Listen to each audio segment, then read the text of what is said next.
All right, Mopar people, welcome back to the channel. I'm just Mopar Joe. A lot of people don't realize it, and I guess I didn't till today either. I'm actually part of the R&D on this SFI approved case for John Cope from Cope Racing Transmissions. He sent it to me. His rule was put it in the car and run it. And I did, and it's worked very well. My next step is I've got to get this thing out, get it over to Drew. Drew's going to tear it apart, check everything out again, and I've got a new Transbrake valve body from CRT to put in as well. Or Drew does. He's a transmission man. I don't know anything about him. Anyway, I got to wake the car up again this time. It's been sitting here 2 or 3 months without running again, and all I've done is just basically turn it over so it's not holding a single spring down or etc. Solid roller stuff. Anyway, let's get it fired up. I'm going to back it up, jack the car up, get the transmission out.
So here's a little review if you are new. The SFI approved case does not have the ear on the side to mount your shifter cable, or it did not.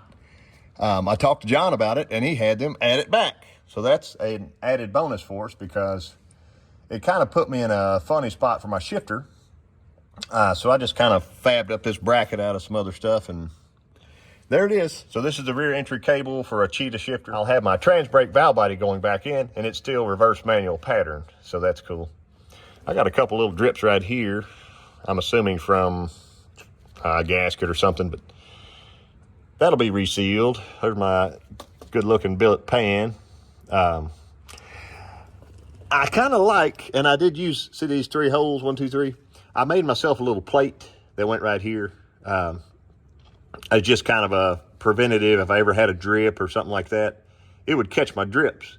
But as this thing sat all winter long, my dipstick has been dripping. And I knew it was dripping at Mopar, but we were in a hurry and all that jazz. So it's a very, very slow drip. But if you set it here all winter, it does leave a little spot. So it is what it is. My girdle's staying pretty dry. I've got one little drop there on my rear stud, but rear main's looking great. I've got an 8-inch converter to put in here that I got from my buddy Ross. So I'm gonna try him out and see what happens. And there's another handy dandy little fix we did at Mopar because I had a fitting right there. It seemed like it was just barely dripping or something. So Drew and I were laying out of the trailer just to give it a little insurance, but I can fix that now once this comes out, but I've got to get it out of there. I don't think I have to remove my headers. It's pretty tight, but you can basically just back the whole thing down and out. But I'll start with drive shaft and work my way forward. You'll also see I still have my stock cross member and just a urethane transmission mount, elephant ears in the front. It's working so far, so let's get it out of there. I bet you I got to pop one of these exhaust pipes off to be able to walk that thing down. I might still have to pull this side exhaust pipe off. we'll see. I'm pretty free right now. Everything's out. But if something was to happen, at least I'd have my camera on.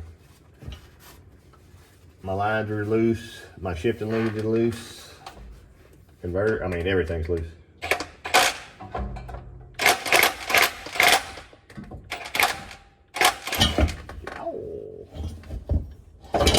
Oh, time out. Let's go back up. It's not supposed to be floating in midair.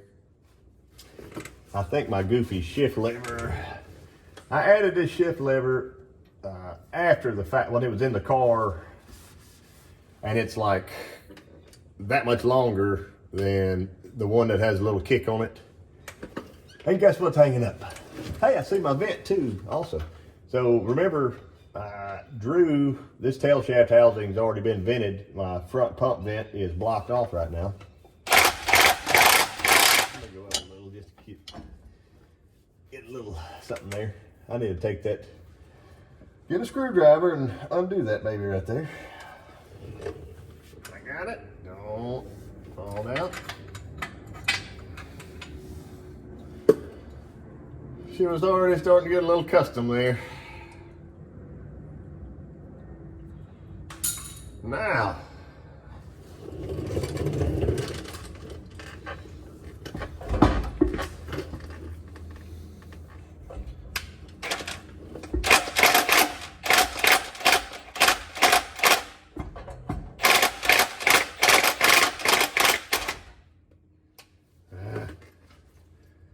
this janky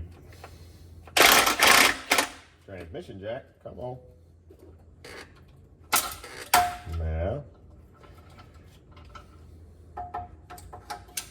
stay.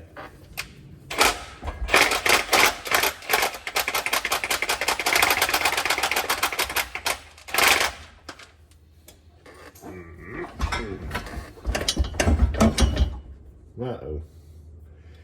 I see what it's doing. I don't like it. The transmission's starting to twist. I think it has to twist to get in there somehow. I probably should have loosened that header on top, but I was trying not to. Let me get my cardboard ready over here.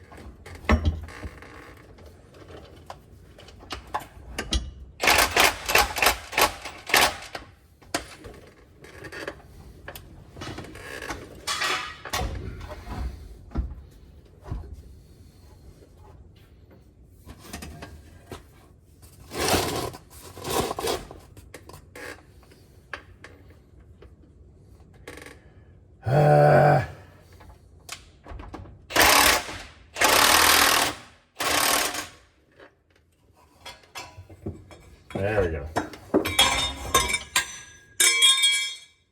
Use your dipstick, Jimmy.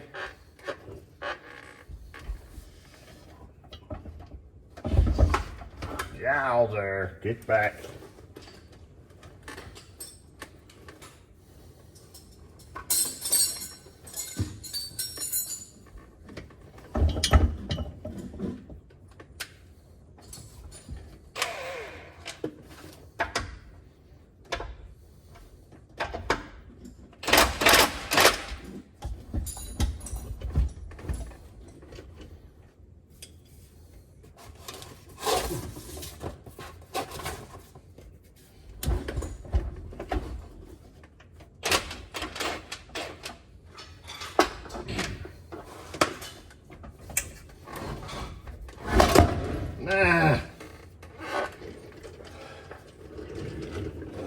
I don't know if you call that a win or not, but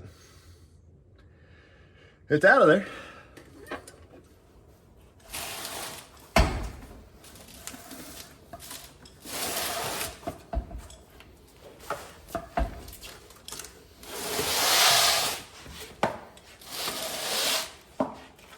There's that beast. You see my spot I had to cut right here? There was no getting around it. It had to happen. But I don't think it hurt the strength of this case at all. And I do have a stock floorboard. I don't know if it's been dented up or modified or what. The car is definitely a race car, but anyway, with the transmission, this reverse manual valve body, John Cope said, it is his valve body. I can use it in my blue truck. So I'll have the low band apply. I believe it helps prevent the drum explosions like they talk about. I don't ever plan on needing a Transbrake in the blue truck, but right now, our transmission is out and ready to take to Drew. Something else I just noticed. We were making metal right there, and right there, and right there. It's just a great big case.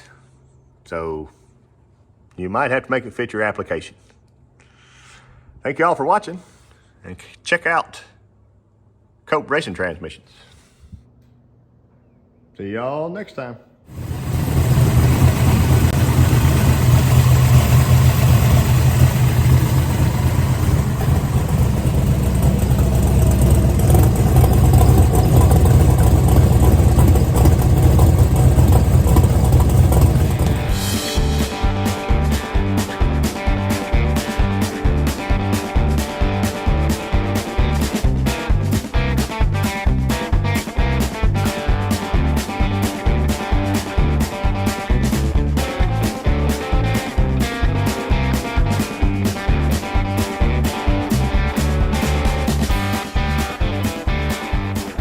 All right, Mopar people.